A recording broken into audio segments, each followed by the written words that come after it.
प्रश्न हमें लग रहा है कि उत्तर यही है, फिर भी हम दूसरा करके आते हैं। इसके पीछे दो कारण होते हैं, बहुत जगह सुधार करने की आवश्यकता होती है।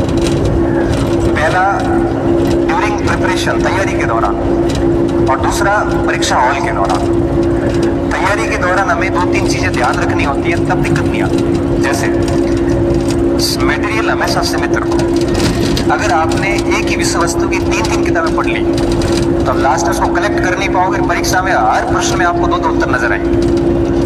जितना मटेरियल सीमित होगा उतनी एक्यूरेसी शानदार होगी। पहली गलती हम ये करते हैं कि हम किताबें इकट्ठी कर लेते हैं। दूसरी बात, मटेरियल सीमित होने के बाद में उसको अगर 6-7 बार कंटिन्यूसली बार बार उसको रिवीजन करते हैं तो तथ्य ऐसे याद होते हैं कि हमें पता रहता है कि किताब के किस भाग में लिखा हुआ है। मजाल है कि वो प्रश्न गलत हो जाएगा। दूसरी बात, और तीसरी बात, अब मटेरियल सीमित है, बार बार रिवीजन हो गया, अब उसका करो अभ्यास।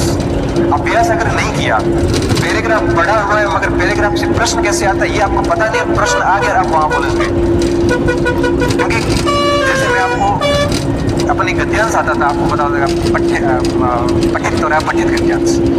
गद्यांश को पढ़ने के बाद जब आप सवाल पढ़ते थे उसके बाद आपको पता वापस गद्यांश पढ़ना पड़ता था, क्योंकि गद्यांश पढ़ लिया फिर सवाल पढ़ने के बाद याद आता था यार गद्यांश को वापस देखना पड़ेगा।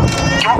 क्योंकि जब गद्यांश पढ़ा था उस समय मैंने ये नहीं सोचा कि इसका सवाल कैसा आता है, लेकिन सवाल जब पढ़े तब पता चला कि अब हमें गद्यांश को पढ़ना है, क्योंकि अब हमें देखना है कि इसका सवाल कैसे आता है।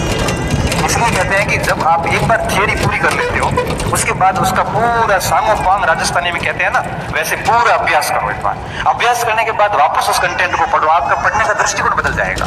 एक तो ये काम करने की आवश्यकता है। और बच्चे यही गलती करते हैं, फिर दोष देते हैं एग्जाम हॉल में। दोष हॉल का नहीं है। मैं आपसे पूछूं कि भारत की राजधानी कहाँ है, आप बड़ी खुशी खुशी लोग सर नहीं इतना बड़ा है क्या,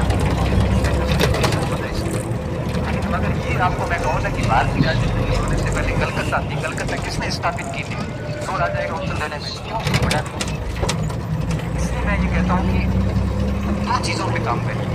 अगर आप चाहो कि भाई आपको आता हुआ गलत नहीं हो तो मटेरियल सीमित रखें, बार बार रिवीजन करें, भरपूर अभ्यास करें, और फिर देखना एग्जाम हॉल के अंदर जाओ, प्रश्न को इंग्लिश दोनों में पढ़ो, एक ही ऑप्शन को एलिमिनेट करो, फिर देखना आपका 5-7% से ज़्यादा खराब नहीं। ये सजेशन आप परीक्षा हॉल के अंदर जब प्रश्न हमें लग रहा है